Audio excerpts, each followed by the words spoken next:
5 Kagi Summit. Iniulat ni Zetsu kay Toby ang kinalabasan ng misyon ni Pain na hulihin si Naruto, bagamat nawasak ang Konoha at hindi nahuli si Naruto. Higit pa rito, isinakripisyo ni Pain o Nagato ang kanyang buhay para maisagawa ang Samsara of Heavenly Life Technique at buhayin ang mga mamamayan na kanyang pinatay. Nababagabag sa sunod-sunod na pagkabigo, inutusan ni Toby si Kisame na hulihin si Killer Bee at sinundan sina Sasuke at ang Taka habang papunta sila sa pag-atake sa Konoha. Ipinaalam niya sa kanila na huli na sila dahil wala na ang nayon at idinagdag na may utang pa rin sila sa Akatsuki dahil sa pagkabigo nilang mahuli ang 8 buntot.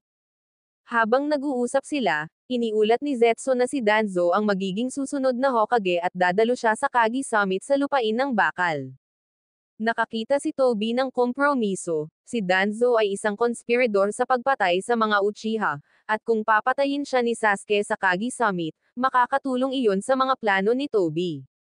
Pumayag si Sasuke sa kasunduan at sinamahan siya ni Zetsu patungo sa lupain ng Bakal.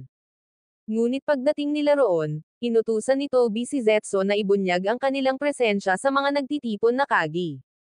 Habang nakikipaglaban ang Taka sa pinagsamang kapangyarihan ng mga Kagi, nakipagkita si Toby kay Naruto na nasa lupain din ng Bakal sa pagsisikap na maunawaan ang pagbabago ng puso ni Nagato.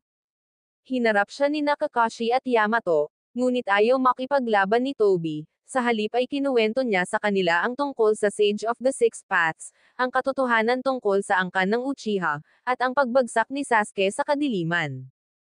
Nagduda sila sa katotohanan ng kanyang sinabi, ngunit hindi siya nababahala at umalis pagkaraan. Habang malapit nang mapatay si Sasuke ng mga Kagi, iniligtas siya ni Toby. Pinaalis niya si Sasuke, at sinamahan niya si Karin upang mapagaling ang mga sugat nito. Bagamat nabigo na si Sasuke ay hindi naging kapantay ng mga Kagi, masaya pa rin si Toby sa pag-unlad ng Mangekyo Sharingan ni Sasuke. Sinabi niya sa mga Kagi at sa mga dumalo na siya si Madara Uchiha. Ipinaliwanag niya ang Eye of the Moon Plan at kinuwento rin ang tungkol sa Sage of the Six Paths at ang pag-iral ng Ten Tails, at tinapos niya ito sa pamamagitan ng paghingi ng kanilang suporta sa pamamagitan ng pagbibigay sa kanya kina Killer Bee at Naruto. Tumanggi ang mga Kagi, kaya't ipinahayag ni Toby ang digmaan sa kanila bago umalis, nanumpa na ang kanilang susunod na pagkikita ay sa digmaan. Hinarang ni Toby si Danzo habang tumatakas ito sa summit. Inatake siya ng mga bodyguard ni Danzo, sina Fuyama Naka at Toru Naburame, ngunit, maliban sa pagkawala ng isang braso kay Torans Rinkaicho, madali niyang natalo ang dalawa. Nang mag-isa na si Danzo, inilipat ni Toby sina Sasuke at Karin sa kanilang kinaroroonan upang tuparin ang kanyang pangako na hayaang patayin siya ni Sasuke. Pinanood ni Toby ang labanan at natuwa nang sa wakas ay tuluyan nang na-develop ni Sasuke ang Susanoo. Nang magtagumpay si Sasuke, nilapitan ni Toby ang namamatay na si Danzo upang kunin ang mata ni Shisui, na nakatanim sa kanang socket ng mata ni Danzo. Inaktibo ni Danzo ang reverse 4 symbol silang sa isang pagtatangka na isama sina Toby at Sasuke, ngunit nakalayo sila sa oras. Kinuha ni Toby ang katawan ni Danzo at iminungkahi na magpahinga si Sasuke. Sa kanyang laboratorio, natuklasan ni Toby na sinira ni Danzo ang Sharingan ni Shisui bago mamatay. Sinumpa niya ito, kumuha si Toby ng bagong braso at gumawa ng mga plano upang makuha ang Rinnegan ni Nagato upang maghanda para sa digmaan.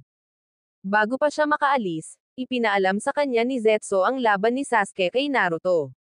Ginambala sila ni Toby at pinayuhan si Sasuke na ilaan ang laban sa ibang pagkakataon dahil sa lumalala na paningin ni Sasuke. Pagbalik sa Mountain Graveyard, ibinalik ni Toby ang paningin ni Sasuke sa kanyang kahilingan sa pamamagitan ng pagtatanim sa kanya ng mga mata ni Itachi, pagkatapos ay iniwan siya upang makapagpahinga. Salamat sa panonood, magpatuloy sa kasunod na bahagi.